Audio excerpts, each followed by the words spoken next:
I've been in the beekeeping business for about 4 years now, and I have 2 hives. And in the middle of the summer, there's about 60 to 80,000 bees in each hive. And the field bees go out and gather pollen and nectar from the various plants in the area and bring it back to the hive and pass it off to the worker bees inside the hive that put it in the cells. And when the cell gets full, they'll evaporate the water off the honey until it gets down to 18% moisture content. That level it won't ferment, has slight antiseptic properties. It's actually pretty good stuff. Then they cap it over with And how do they evaporate it? They fan it with their wings. Fan it with their wings. If it gets too hot in the hive, they'll go out and find water and sprinkle it around and evaporate that off and cool the inside of the hive at the same time. Okay, and how do they seal it off? They put a little cap of beeswax over top of the open cell, and they're saving that for food in the winter when they can't gather anything from outside. One honeybee can produce 1/6 of a teaspoon of honey in its lifetime. So you can imagine how many bees it takes to make a quart of honey you buy in the store. Okay. Could you tell us a little bit about how you use that right there? Well, this is a instructional hive.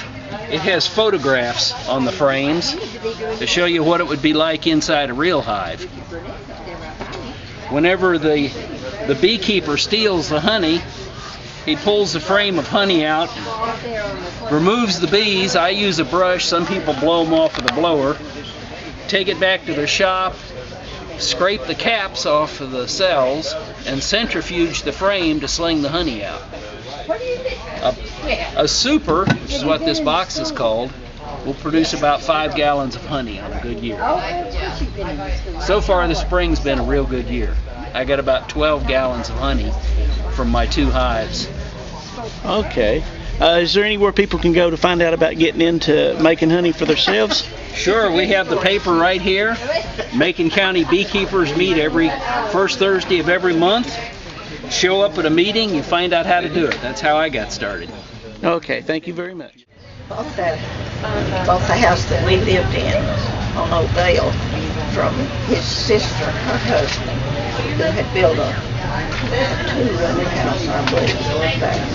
And my daddy bought it, and he added a room to it, and a porch, I believe.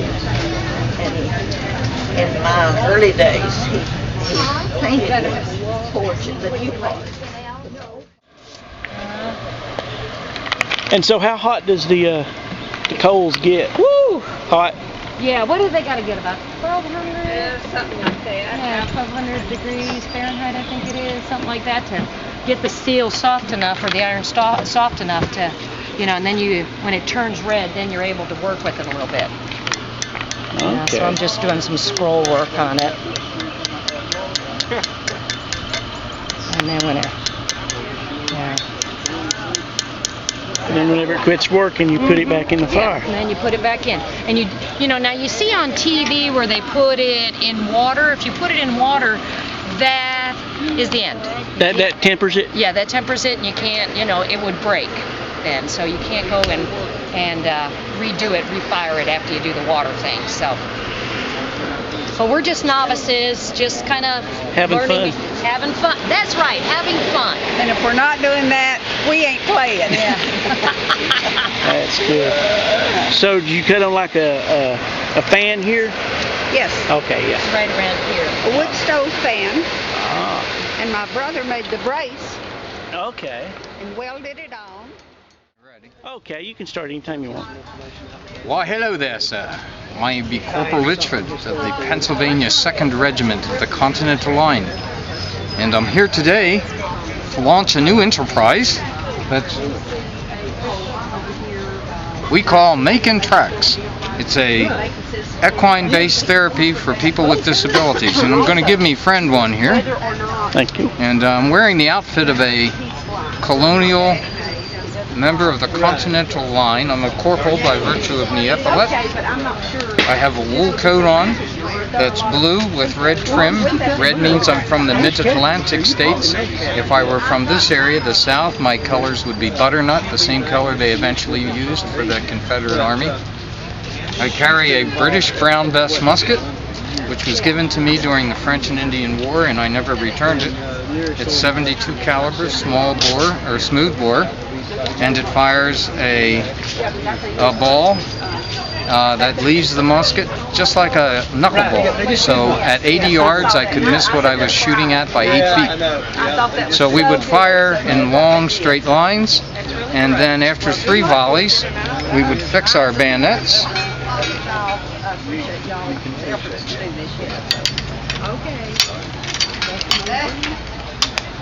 And hold the weapon like this, and in a long line charge and push the enemy off the field. The bayonet is 14 inches long. It's triangular in shape, so it makes a wound that a field surgeon cannot close, and it's long enough to run you through. So if you were stuck with this, you were dead. Your friends pulled you over next to a tree or whatever, however comfortable they could make you, and came by to say their farewell. And declared illegal around the turn of the 20th century by the Geneva Convention. I'm smoking me pipe. It's a clay pipe made from an original mold, and if you'll notice, this is for all the kids out there. This is very dark and sticky. This pipe was pure white 2 weeks ago when I started smoking it. So if you smoke, this is what your lungs will look like inside. And if any of the youngins here would like to come touch it and see what it feels like. And look at my hands. That's what's in your lungs if you smoke. So you don't want to smoke, do you? Yeah. No, me either. I'm wearing a wig, and I wear a wig because I shave my head because of head lice. We took 1 bath a year, and we only took 1 bath a year because we didn't want to wash the natural oils from our body, because it was the natural oils we thought that kept us healthy. So I wear a wig after shaving my head, and it takes about 6 weeks to make my wig.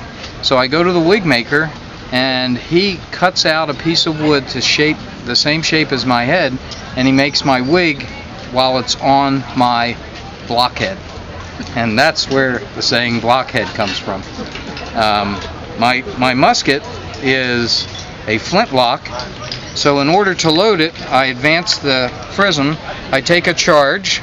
And by the way, the only requirement, physical requirement, to be a Continental soldier was to have 2 front teeth that met, because I have to bite and tear my cartridge. I pour it in the pan, shut the pan, bring the gun around, pour the ball and the powder in, stuff the paper in, and then ram the cartridge. And then I'm ready to shoot. And I bring the gun up, bring it to full cock, aim, and fire. When I fire, the flint strikes the prism, sends a spark into the powder. The powder burns through the touch hole. So this is just like a cannon turned sideways. And if I'm lucky, it burns with sufficient force to discharge the charge that's in the barrel. Misfire rate was 40%. And a lot of times, even today, I will hold it, pull it, the pan will go and nothing happens, and just as I get it about this far out, boom, it goes off and gives you quite a bruise. But if it didn't fire and it just flashed in the pan, flash in the pan, that was a misfire. So when you talk about a sports figure that's a flash in the pan, here he is. Here's the pan. That's the pan. That's where it came from. How good a shot are you with that? Well, it's a smooth bore. Can you hit a 2-liter soft drink bottle at 100 yards? Well, here's the trick. In the 18th century, all of our fighting tactics were based upon what this weapon could and could not do. So the strategy was to line up in a long straight line and fire at least 3 volleys, and they wanted you to load 3 times in a minute. Well, the loading process, you had to be pretty good, but what you didn't have time to do is stand there and ram your cartridge down nice and tight. So without your cartridge rammed nice and tight,